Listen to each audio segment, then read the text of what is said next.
What if I told you that Silicon Valley was not born from freedom, dreams, or garage geniuses, but from fear, war, and secrets buried so deep that most of us living through it didn't even understand what we were building? I still remember the smell of hot dust and metal drifting across the Stanford foothills in the late 1940s.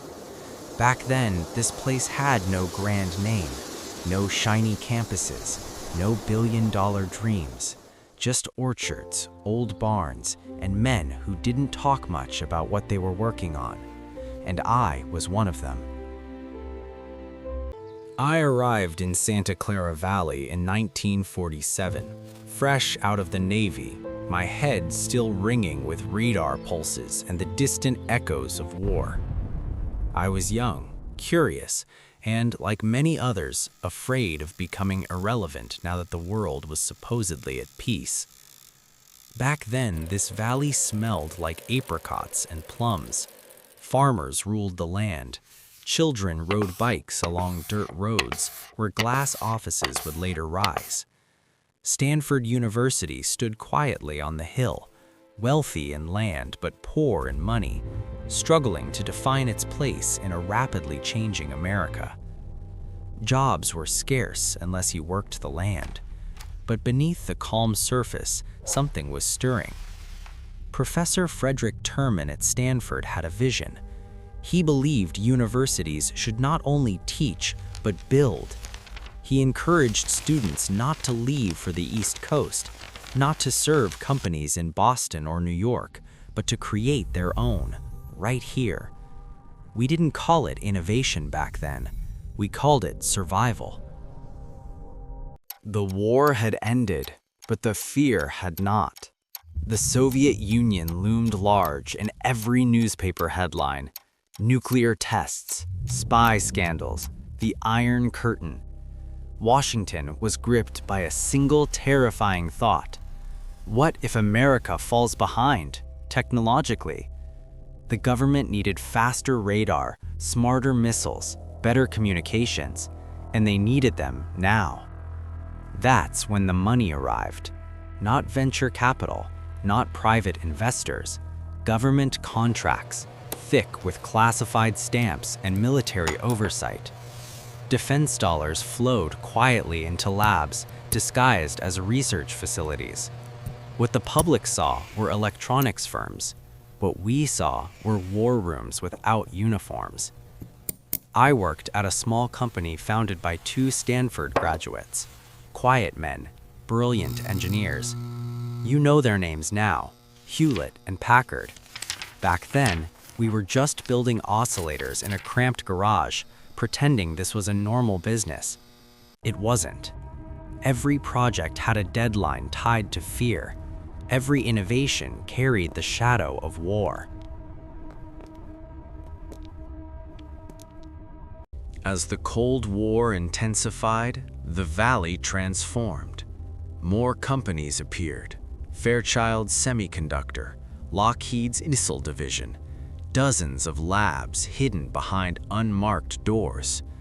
Engineers flooded in from across the country, drawn by money, purpose, and secrecy. But with growth came conflict. Ideas were stolen, teams were poached overnight, friendships cracked under pressure.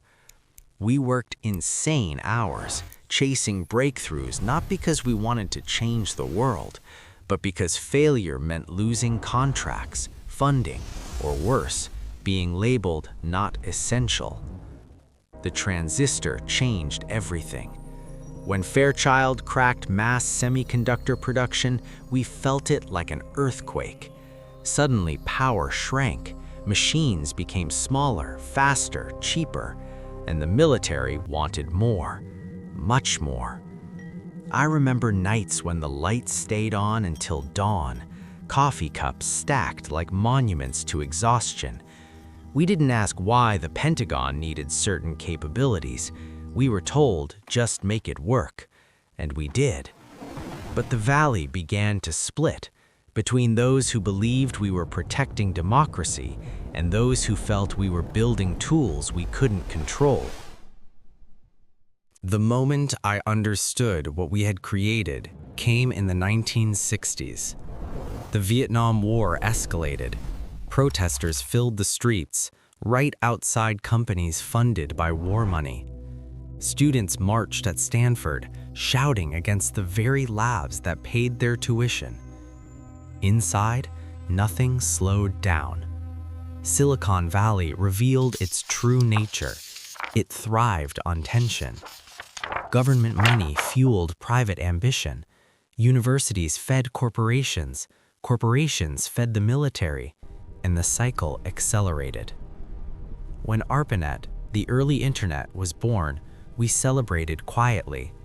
We knew this network, designed to survive nuclear attack, would change communication forever, but we never imagined teenagers would one day use it to share music or argue with strangers. The irony cut deep. The tools meant to protect America were now reshaping civilian life, and the Valley no longer belonged to any single purpose. Profit entered the room, and it never left. I watched idealistic engineers become executives. Garages turned into empires. The Valley no longer whispered, it roared. I left the industry in the early 1970s. By then, the orchards were gone. Glass towers replaced trees. The air smelled less like fruit and more like ambition. Silicon Valley had a name and a myth. People told stories of freedom, creativity, and genius. Few spoke of defense contracts, secrecy, or fear. But I remember. Silicon Valley was not born from innocence. It was forged under pressure, by war, rivalry, and a nation desperate to stay ahead. And yet, here's the truth most don't want to hear. That same fear-driven system created tools that reshaped humanity. Not because we planned it, but because once knowledge exists, it refuses to stay locked behind classified doors. The lesson? Technology is never neutral. It reflects the fears, values, and power structures of the time that creates it. Silicon Valley didn't just change the world. It revealed who we truly are when the stakes are highest. And sometimes, that truth is more unsettling than any invention we ever built.